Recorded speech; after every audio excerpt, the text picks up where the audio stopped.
இதுதான் நம்மளுடைய அத்தியாவசிய தேவைன்னு சொல்றோம். வாண்ட் அப்படின்னா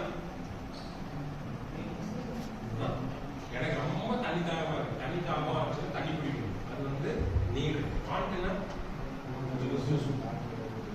இல்ல காசே இல்லை அப்படின்னா நீங்க போனா டேப்ல தண்ணி வரும், தண்ணி வச்சிருக்கோம், பாக்கெட்ல 20 ரூபா இருக்கு,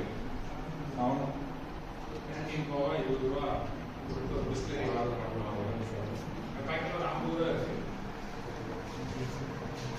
juice, apple juice, orange juice பாக்கெட்ல 100 ரூபா இருக்கு. Milkshake with ice cream, okay, பாக்கெட்ல 300 ரூபா இருக்கு, 300 ரூபா இருக்கு, okay. Cool drinks bar, cool drinks வாங்கி, இதுதான் வந்து வாண்ட். நீடுங்கிறது வந்து காமனா எல்லாருக்கும் இருக்கக்கூடியது. வாண்ட் அப்படிங்கிறது வந்து அவங்களுடைய பர்ச்சேசிங் பவர். பாக்கெட்ல காசு இருந்ததுன்னா என்ன வேணாலும் வாங்கலாம் இல்லையா? 10,000 ரூபாய் இருந்ததுன்னா அதுக்கு தகுந்தாப்படி போன் வாங்குவோம், 1.5 லட்சம் ரூபாய் இருந்ததுன்னா ஆப்பிள் வாங்குவோம். That is the want. அதை நம்ம புரிஞ்சுக்கணும். ஸோ மார்க்கெட்டிங் பொறுத்த வரைக்கும் இந்த 4 பீஸ் ஆஃப் மார்க்கெட்டிங் இது எல்லாத்துடைய லைஃப்லயும் நம்ம வந்து பார்த்ததுதான். ஒன்று வந்து ஒரு பொருள் வச்சிருக்கோம், ஒரு மொபைல் வச்சிருக்கோம், அதுதான் அந்த ப்ராடக்ட். இந்த ப்ராடக்டை பேஸ் பண்ணி தான் மார்க்கெட்டிங்கோட எல்லா ஆக்டிவிட்டிஸும் நடக்கும். அந்த ப்ராடக்டோடைய ஃபீச்சர்ஸ், அதோடைய குவாலிட்டி, அதோடைய ஸ்பெசிஃபிகேஷன், இதைத்தான் நம்ம மார்க்கெட்ல ப்ரொமோட் பண்ண போறோம். நெக்ஸ்ட் அடுத்து பாத்தீங்கன்னா பிரைஸ். அந்த ப்ராடக்ட்டுக்கு நம்ம என்ன பிரைஸ் ஃபிக்ஸ் பண்ண போறோம்? இந்தியா மாதிரி மார்க்கெட் பார்த்தோம் அப்படின்னா ரொம்ப பிரைஸ் சென்சிட்டிவான மார்க்கெட். ஃபாரின்ல எல்லாம் பார்த்தோம்னா ஒரு ப்ராடக்ட் வந்து குவாலிட்டி இல்லைன்னா வாங்க மாட்டாங்க. இந்தியாவில் எப்படி அந்த ப்ராடக்ட் வந்து 100 ரூபாய்க்கு இருக்கும், 10 ரூபாய்க்கு இருக்கும். நம்ம என்ன வாங்குவோம்? 10 ரூபாய்க்கு இருக்கு, 100 ரூபாய்க்கு இருக்கு, அது குவாலிட்டியா இருக்கும். 10 ரூபாய்க்கு இருக்கு, அது உண்டான குவாலிட்டியா இருக்கு.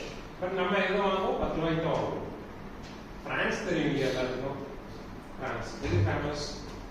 ஒன்று ஃபுட்பால், இன்னொன்று வைன். பிரெஞ்சு வைன் வந்து ரொம்ப ஃபேமஸ். பிரான்ஸ்ல இருக்கக்கூடிய ஒரு கம்பெனி, வைன் தயாரிக்கிற கம்பெனி. வைன் பாத்தீங்க அப்படின்னா வைனுடைய ஒரு கேரக்டர் என்ன அப்படின்னா, அது எவ்வளவு பழசாகுதோ அவ்வளவு வந்து அது விலை ஜாஸ்தியாகும். 100 வருஷத்து வைன் அப்படின்னா அதோட ரேட் ஜாஸ்தியா இருக்கும். 200 வருஷம் 500 வருஷத்துக்கு பழசமான வைன் அப்படின்னா அதோட ரேட் ரொம்ப ஜாஸ்தி. ஸோ ஒரு பிரான்ஸ்ல வைன் தயாரிக்கிற கம்பெனி என்ன பண்றாங்க, இப்ப ரீசெண்டா ஒரு 10 வருஷத்துக்குள்ள தயாரிச்ச வைன் எல்லாம் போய் மார்க்கெட்ல விற்றாங்க. கம்மி பிரைஸ் வந்து யாருமே கொடுக்க முடியாத அளவுக்கு சீப்பான பிரைஸ் கொடுக்குறாங்க. பட் ஆனால் மக்கள் யாருமே அதை வாங்கல. ஏன் அப்படின்னா குவாலிட்டி. ஸோ அவங்க வந்து குவாலிட்டியை லைக் பண்றாங்க, நம்ம வந்து பிரைஸை தான் வந்து ஃபோக்கஸ் பண்ணுறோம். Okay, next. ஸோ ப்ரொமோஷன் அப்படிங்கிறது அட்வர்டைஸ்மெண்ட்ஸ். ஒரு ப்ராடக்ட் நம்ம கிட்ட இருக்குது அப்படின்னா அது வந்து மார்க்கெட்ல அட்வர்டைஸ்மெண்ட்ஸ் கொடுக்கணும், ஆஃபர் கொடுக்கணும். Buy 1 get 1 free, buy 2 get 2 free, அந்த மாதிரி எல்லாம் ஆஃபர்ஸ் கொடுக்குறாங்க. பிளேஸ், இன்னைக்கு பிளேஸ் வந்து ஒரு பெரிய விஷயமே கிடையாது. முதல்ல எல்லாம் ஒரு 30 வருஷத்துக்கு முன்னாடி ஒரு பொருள் வாங்கணும் அப்படின்னா காலையில் எழுந்திரிச்சு குளிச்சு கிளம்பி பஸ் ஏறி ஒரு பொள்ளாச்சி போயோ, உலகப்பேட்டு போயோ, கோயம்புத்தூர் போயோ டிராவல் பண்ணி போயிட்டு நான் வாங்கிடுவோம். இன்னைக்கு அப்படி இல்லை, நீங்க எவ்ரிதிங் இஸ் ஆன்லைன். மார்க்கெட்ல ஒரு பொருள் நம்ம தயாரிக்கிறோம் அப்படின்னா பொள்ளாச்சியில் இருக்கிறவங்களுக்கு மட்டுமே விற்கணுங்கிற அவசியம் கிடையாது. உலகம் ஃபுல்லா எங்க இருக்கிறாங்களோ, மக்கள் எங்கெல்லாம் இருக்காங்களோ அவங்க எல்லாத்துக்குமே வந்து we can sell it. இந்த மார்க்கெட்டிங் பண்றதுல நிறைய ரிஸ்கான விஷயங்கள் இருக்கு. ஒரு ப்ராடக்ட் வந்து நம்ம மார்க்கெட்ல தயாரிச்சு ஆஃபர் பண்றோம் அப்படின்னா அதுல நிறைய ரிஸ்க் இருக்கு. நெக்ஸ்ட் இது என்ன வண்டி? அம்பாசிடர். அம்பாசிடர் பத்தி என்ன தெரியும்? நல்ல கார். ஒரு காலத்துல இந்தியால நம்பர் 1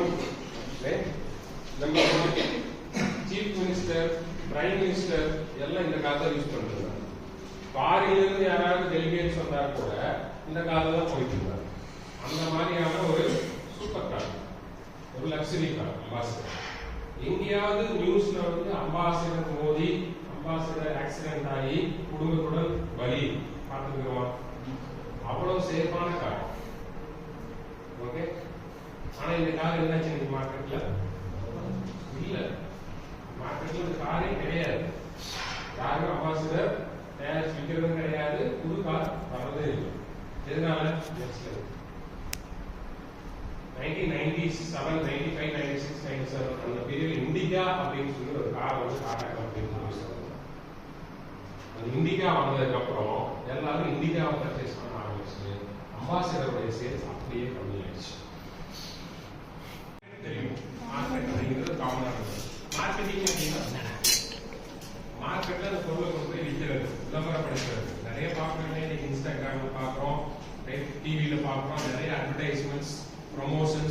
ஷவர்ஸ் நிறைய வருது. ஸோ இதெல்லாம் எதுக்காக கொடுக்குறாங்க? மக்களை பொருளை வாங்க வைக்கிறாங்க. அவங்களுக்கு வந்து ரெண்டு விஷயம் நம்ம வந்து நல்லா புரிஞ்சுக்கணும். மார்க்கெட்ல ஒரு கஸ்டமர் இருக்காங்க அப்படின்னா அவங்களுக்கு வந்து ரெண்டு விஷயத்த நல்லா புரிஞ்சுக்கணும். ஒண்ணு வந்து நீட், இன்னொன்று வந்து வாண்ட். நீட்னா என்ன? தேவை. மனுஷனுடைய அத்தியாவசிய தேவைகள் எல்லாம் என்னன்னு சொல்லுங்க. மில்க், தண்ணி, அப்புறம் ஃபுட்டு, செல்போன், இன்ஸ்டாகிராம், ஃபேஸ்புக்,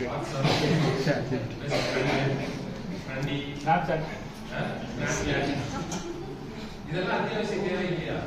தேவையே இல்லையா? சரி, நான் கேட்கிறேன், செல்போன் இல்லாம உங்களால ஒரு நாள் கஷ்டப்பட்டே இருக்கலாம். இன்ஸ்டாகிராம் பார்க்காம ஒரு நாள் வந்துட முடியும். அந்த மாதிரி நிறைய நீட்ஸ் வந்து உருவாக்கிட்டாங்க. ஓகே, மனுஷனுடைய ஆதி காலத்துல ஒரு 1000-2000 வருஷத்துக்கு முன்னாடி மனுஷனுடைய தேவை என்னவா இருந்தது? சாப்பாடு, உணவு, தங்கறதுக்கு ஒரு இடம், போட்டுக்கிறதுக்கு ஒரு ட்ரெஸ், இவ்வளவுதான் தேவை மனுஷனுக்கு. அதுக்கப்புறம் பார்த்தோம்னா நிறைய வந்துருச்சு. டூத்பேஸ்ட், காலையில் எந்திரிச்சதுல இருந்து டூத்பேஸ்ட் வந்து நைட் தூங்கும்போது குட் நைட் போட்டு தூங்குவோம் இல்லையா? அது